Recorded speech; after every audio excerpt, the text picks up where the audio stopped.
이런 흐름에서 투자하시는 분들은 힌트 얻으셨죠? 안녕하세요. 한국가스공사 아나운서 박소영입니다. 무더운 여름하면 뭐가 제일 먼저 떠오르세요? 수박? 팥빙수?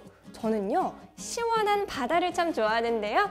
쨍쨍한 태양, 하얀 백사장의 파라솔, 챙이 긴 모자를 쓰고 누워서 시원한 과일 주스 한 잔 내고 파도 소리를 듣는 겁니다. 눈치채셨죠? 오늘은 바다와 관련된 이야기를 해보려 합니다. 네, 여러분, 친환경과 ESG가 해운업과 조선업에 많은 영향을 미친다는 사실 알고 계셨나요? 많이들 놓칠 수 있는 부분인데요. 그런 만큼 아직 이 새로운 가능성에 대한 기회가 많이 열려있다는 뜻이기도 합니다. 바다 위에 커다란 화물들을 옮기는 컨테이너선, 이 큰 배들을 무엇으로 움직이고 있었을까요?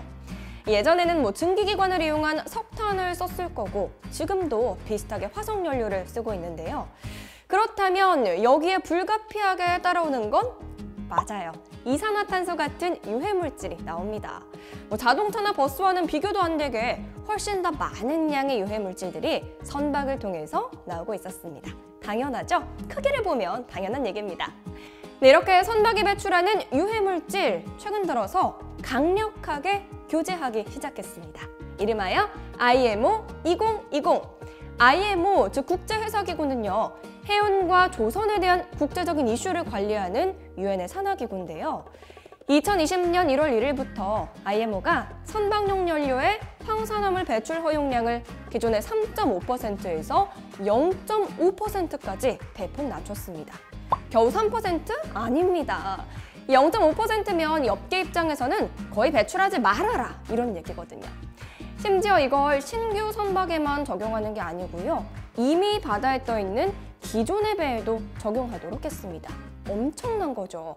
왜냐하면 법을 만들 때 사실 가장 조심스러운 부분이 소급적인 금지인데, 그럼에도 친환경적인 세상을 위해서 이렇게 강력한 조치를 하게 됐습니다. 그러면 이에 대해서 선박 해운업은 어떻게 대처해야 할까요? 배를 안 쓸 순 없겠죠. 업계에서는 현재 3가지 방식으로 대응하고 있습니다.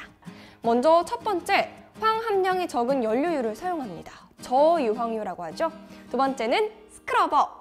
우리가 공기청정기를 쓰잖아요. 필터로 먼지를 거르는 방식이죠.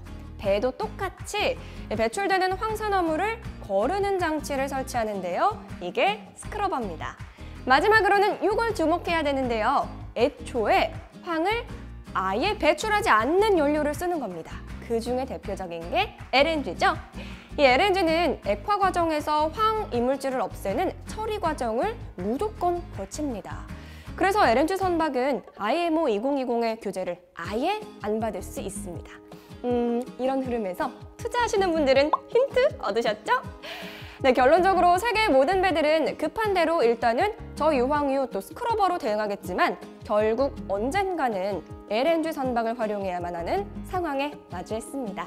네, 물론 수소를 연료로 하는 선박이 가까운 미래에 나온다면 그건 정말 최고의 친환경 사회가 될 거고요. 네, 이 이야기들이 과연 상상 속의 이야기일까요? 기존에는 바다에 떠있는 전체 선박들 중에 LNG 선의 비율이 1%도 안 됐었는데요. 새로 발주된 배들을 조사해봤더니 이게 10%까지 올라갔다고 합니다. 멀지 않았어요. LNG 선박이 늘어나면 LNG 가스에 대한 수요도 전 세계적으로 늘어나겠죠. 한국가스공사는 여기서 이런 생각을 합니다. 자동차가 늘어나면 주유소가 늘어나고 전기차가 늘어나면 충전소가 늘어나죠. LNG 선박도 그럴 것이다. 특히 선박은 장거리를 이동하잖아요. 연료가 많이 필요한데 처음부터 몽땅 연료를 싣는 건 좀 비효율적이지 않나? LNG 채우는 주유소를 만들면 되겠구나. 이걸 LNG 벙커링이라고 합니다. 한국가스공사는 여기에 뛰어든 거고요. 이 LNG 벙커링에 대해서는 할 말이 너무 많아서 나중에 이야기를 따로 하도록 하겠습니다. 오늘은 대한민국의 미래를 밝히는 K조선 해운업과 LNG 이야기를 해봤습니다. 어떠셨나요? 네, 앞으로 이렇게 친환경 발언과 함께 패러다임 변화가 찾아올 분야는 무엇이 될까요? 여러분들의 상상력으로 한번 미래의 그림을 그려보시길 바랍니다. 오늘 영상도 유익했다면 구독과 좋아요, 알람 설정 해주시고요. 다음 시간에 다시 만나요. 안녕!